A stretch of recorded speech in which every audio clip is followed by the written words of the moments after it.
Good morning to one and all present here.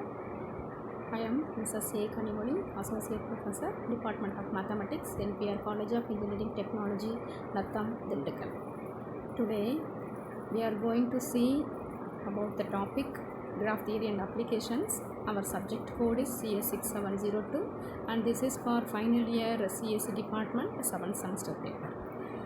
Unit 1 is a graph introduction. Let us see a definition of graphs. A graph G consists of two finite sets, a non-empty set B of G of vertices and a set E of G of edges, where each edge is associated with a set consisting of either one or two vertices called its endpoints. The correspondence from edges to endpoints is called the edge endpoint function. An edge with just one endpoint is called a loop, and two or more distinct edges with the same set of endpoints are said to be parallel. An edge is said to be connect its endpoints.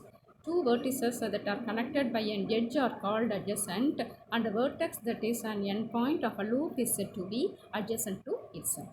An edge is said to be incident on each of its endpoints, and two edges incident on the same endpoint are called adjacent. A vertex on which no edges are incident is called an isolated vertex. Next, we are going to see a graph terminology. Consider the graphs. For the first graph, we have three vertices.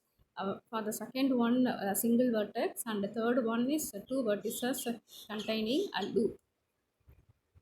On the first graph, we have the parallel edges also. So, this topic we have two questions. Write a vertex set and the edge set, and they give a table showing the edge endpoint function.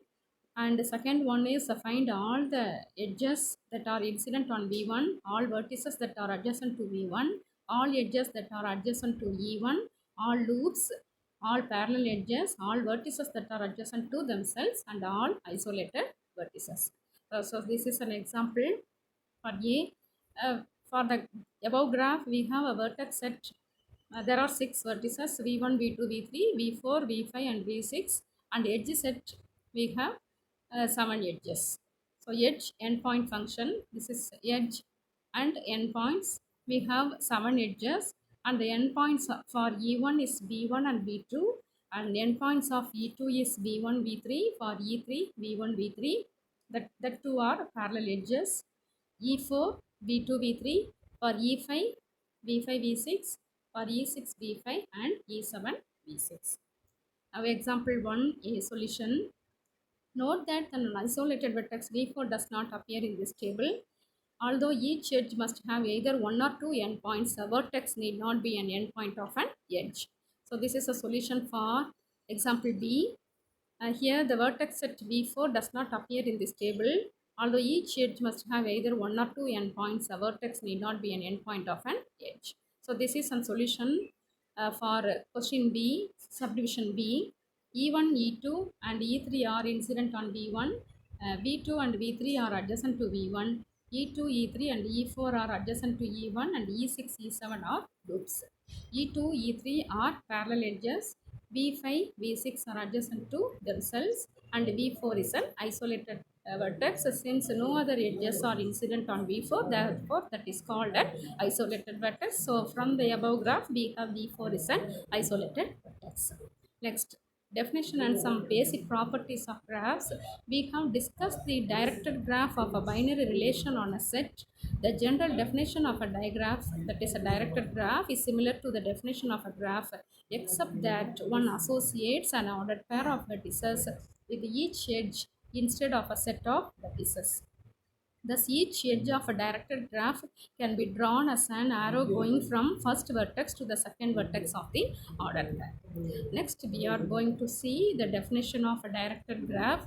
It is also called a digraph consisting of two finite sets, a non-empty set V of G of vertices and a set D of G of directed edges, where each is associated with an ordered pairs of vertices called its endpoints. If edge E is associated with a pair V, W of vertices, then E is said to be directed edge from V to W. Note that each directed graph has an associated ordinary undirected graph which is obtained by ignoring the directions of the edges. So we have now some examples of a graphs. This is a graph representing a network. There are a telephone, electric power, gas pipeline, and air transport systems can all be represented by graphs, as can computer networks from small local area networks to the global internet system that connects millions of computers worldwide. So this is a graph representing using a network. This is a typical network called a hub and spoke model is shown below. So this is a graph representing network. Next we have some special graphs. First one is a simple. A graph is simple. Such graphs are called simple. In a simple graph, no two edges share the same set of endpoints, so specifying two endpoints is sufficient to determine an edge. Definition of a simple graph. A simple graph is a graph that does not have any loops or parallel edges. In a simple graph, an edge with the endpoints B and W is denoted by B and W in a set bracket. Simple graph. Draw all simple graphs with the four vertices u, v, w, x and two edges, one of which is u, v. So solution, each possible edge of a simple graph corresponds to a subset of two vertices. Given four vertices that are equal to six such subsets in all, uv, uw, ux, vw, vx and wx. So this is a possibilities are shown below. Next we have a definition of a complete graph. Definition, let n be a positive integer. A complete graph of n vertices that is denoted by k1. A single vertex with a complete, the single vertex is a complete graph of, is called k1, is a simple graph with n vertices and exactly one edge connecting each pair of distinct vertices. So these are the examples of a complete graph with n vertices.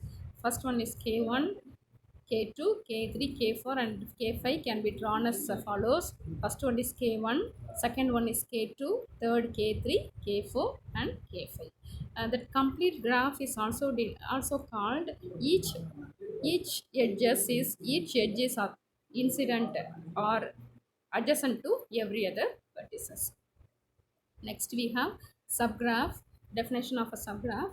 A graph H is said to be a subgraph of a graph G if and only if every vertex in H is also a vertex in G, and every edge in H is also an edge in G, and every edge in H has the same endpoints as it has in G. Next, degree of a vertex.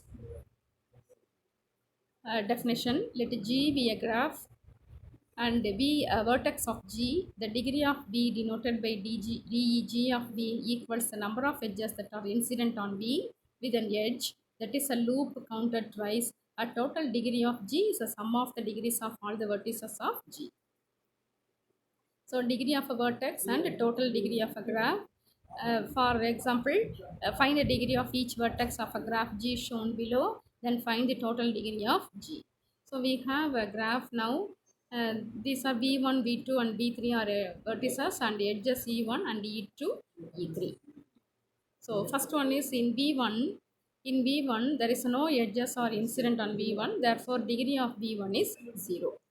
And the degree of V2 is 2 and degree and the loop contains 2 degree, therefore E3 contains that is V3 contains one loop and 2 edges, therefore its degree is 4. Since E and E are incident on B, therefore the total degree of the above graph is 0 plus 2 plus 4 equal to 6. The concept of degree. So this is an example, and we have the theorems, main theorem, important theorem on graph theory, handshaking theorem. If G is any graph, then the sum of the degrees of all the vertices of G equals twice the number of edges of G. Specifically, if the vertices of G are V1, V2, etc. Vn, where n is a non-negative integer, then the total degree of G equal to degree of B1 plus degree of B2 plus etc. plus degree of Bn, which is equal to twice the number of edges, or simply called as handshaking theorem as the total degree of every vertex is twice the number of edges. And also we have the total degree of a graph is even, and in any graph there are even number of vertices of odd degree. So these are the main theorem in the graph theory, and these are the definitions, basic definitions of a graph theory. So from this definition we can move on to the next topic. Thank you.